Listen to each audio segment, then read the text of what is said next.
Ladies and gentlemen, welcome to Talk Spicy. I'm Coach Gene Clemens. Thank you for joining me wherever you are joining me. Rate the show, comment, agree, disagree. But whatever you do, keep it spicy. 5-star ratings are appreciated. If you're joining me on the YouTube channel, you know what to do. I was all ready to come in here today and talk about Jalen Hurts and Dak Prescott, that matchup, and how nervous I get every time I see two black quarterbacks in the NFL go against each other because of the scrutiny that they always seem to be up underneath, throw by throw. I don't want to do that today, though, because right before I was going to come on, it just something was on my heart. Coach Chad Lunsford was fired as the head football coach at Georgia Southern yesterday. And firings happen all the time. Coaches get fired all the time. And most of the time, I question the firing. Every once in a while, I'm like, okay, you know what? They had a good run. Seemed like it was time. I don't understand this firing. I don't understand this firing at all. It makes little to no sense to me. And the thing that really irks me about it is once the firing happened, then people started trying to dig for reasons why it makes sense. They tried to make it make sense. And sometimes firings just don't make any sense. It's okay to say it. So when I heard Chad Lunsford was fired, I was like, man, seems weird. The first thing that came to my mind was, why would you fire him right now? Why would you fire a head coach right now? 4 games into a season. 4 games into a season that normally goes 13 games deep. Now, for full clarification, I do not know Chad Lunsford. I've actually never met Coach Lunsford. But he's a coach, so he's family. If you're in this profession, if you decided to do this as a living, you didn't do this because you said, I want to be rich and famous. You did this because you wanted to mentor young men. You wanted to feel the competitive spirit that comes with being a coach. You did it because you want to give something back. You want to be a part of something that's bigger than just you. That's why you get into coaching. But that's why you especially get into football coaching. Because everybody knows that when the team's winning, the team gets the recognition. But when the team's losing, it's all the fault of the coach and that coach's staff. So we get it. Georgia Southern has started this season at 1-3. They lost to Arkansas. Did anybody think they were going to beat Arkansas? Has anyone watched Arkansas this year? Guess what? Not many people are going to beat Arkansas. There's a good chance that Arkansas could beat Georgia this week. But he lost to Arkansas. They lost to Florida Atlantic. Now, people might be saying, oh, well, you can't lose to Florida Atlantic. But yes, you can, because Florida Atlantic's been a quality program this year, or a quality program for many years. In fact, Florida Atlantic is currently 2-2, and their 2 losses are to Florida and to the Air Force, which I believe is undefeated right now. So Florida Atlantic's not a scrub team. Florida Atlantic's going to battle in their conference. They're going to battle. And they lost to Louisiana. By the way, played Louisiana tight amongst all the speculation, amongst all the hoopla. Played Louisiana tight. And lost to them by 8 points. I believe that they were a double-digit underdog going into that game. And then it comes out that Coach Lunsford is going to be relieved of his duties. And the quote given behind it is that they want that athletic director Jared Binko, and I want to make sure I get his name right because I've got a couple words. Athletic director Jared Binko says he wants to get the program back on the trajectory it's supposed to be on. What trajectory is that, Coach Binko? Oh, I'm sorry, Mr. Binko, because he's not a coach. Therefore, he's not family. Jared Binko took over as the athletic director after Coach Lunsford was named the head coach. Now, you all know how this works, right? You've been around long enough to see how this works.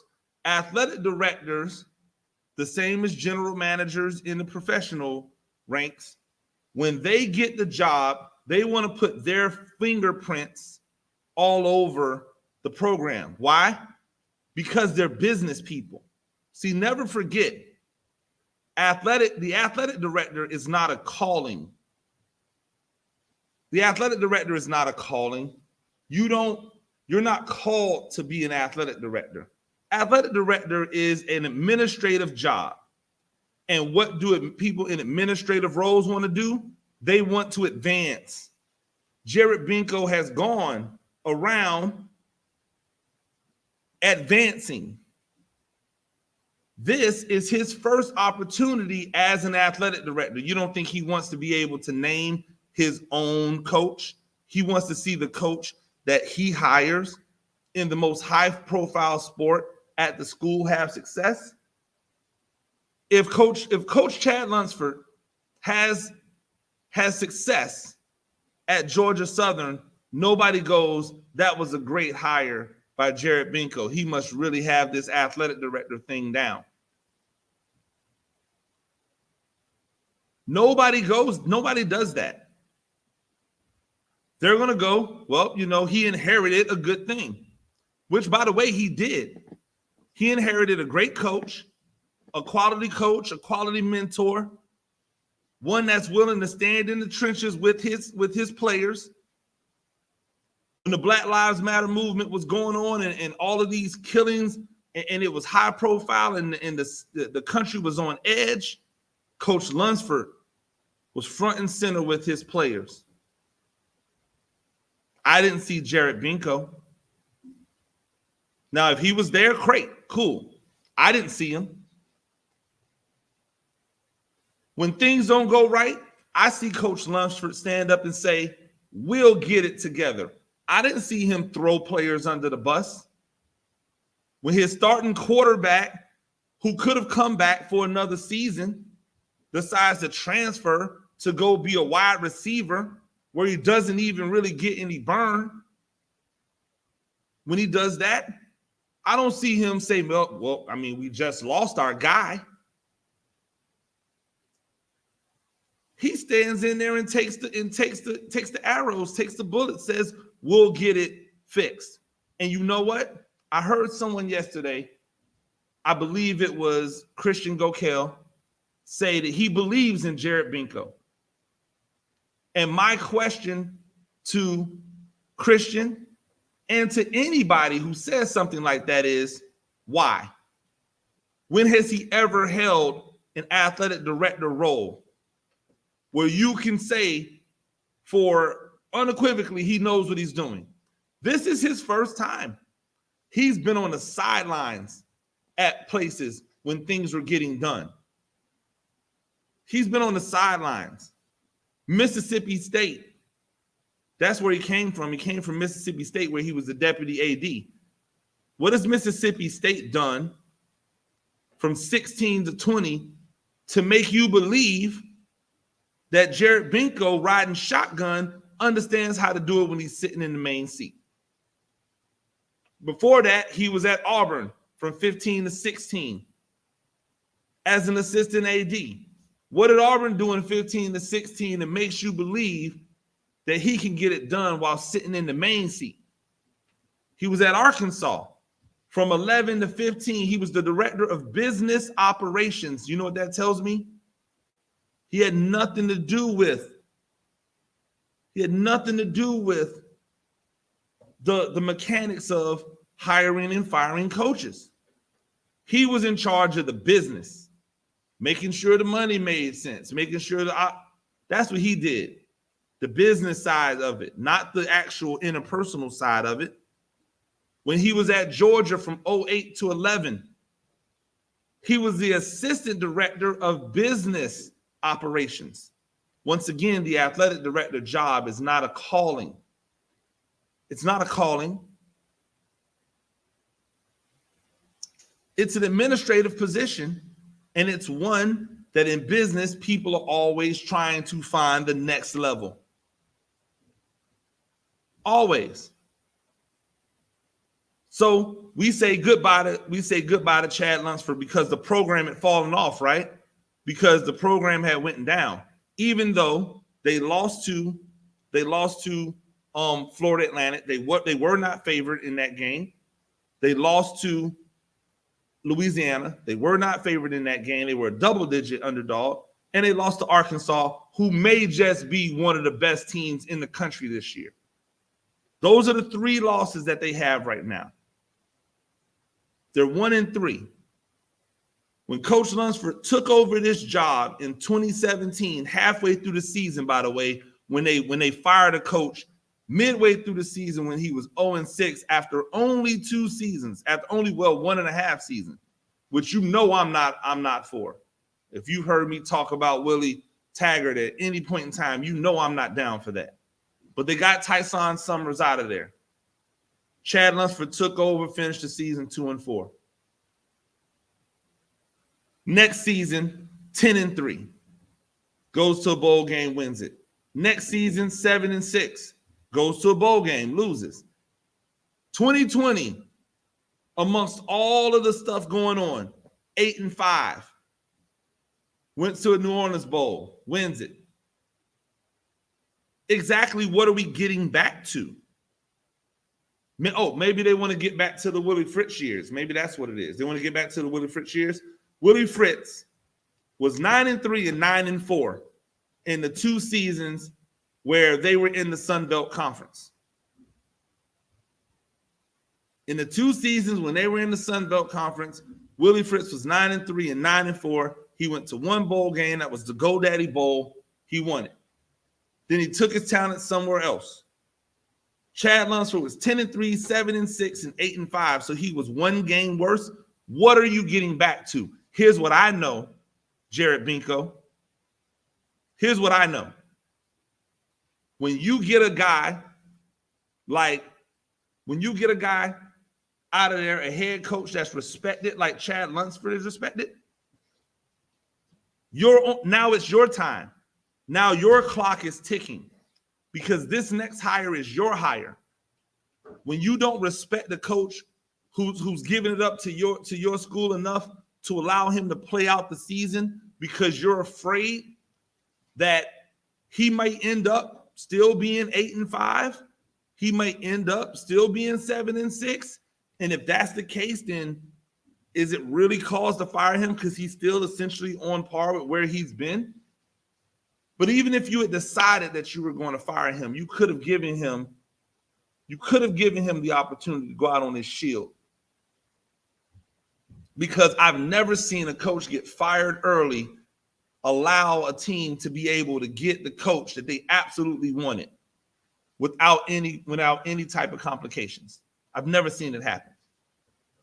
But you're on the clock now, Binko. Because now this next hire, you can't just be okay with him going 8-5 and 7-6.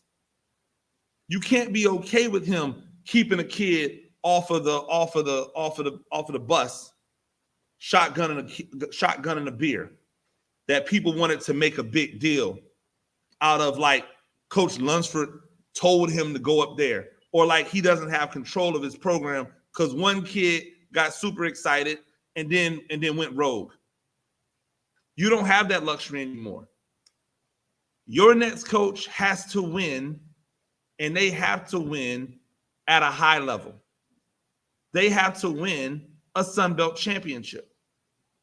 They have to go 10 and whatever. They have to go to a bowl game and win it, because the guy you're replacing did all of that. So if the guy you replace Chad Lunsford with doesn't do that, it's not just the coach that has to go. You, my friend, have to go. And that's the position you've put yourself in. To Coach Chad Lunsford, to his family, to the people who care for him, I salute you on a job well done, sir. I look forward to whatever you have coming from you in the future. I hope you make them cash them checks. I hope you make them cash all those checks, because you deserve it. And you deserve better than the way in which they got rid of you. Ladies and gentlemen, that's Talk Spicy. I'm Coach Gene Clemens. We do this thing a few times a week. Rate the show, comment, agree, disagree, but whatever you do, keep it spicy. 5-star ratings are appreciated. And if you're joining me on the YouTube channel or any other place that I'm live, leave a comment. I want to hear back from you. Tell me what you think. Until next time, peace.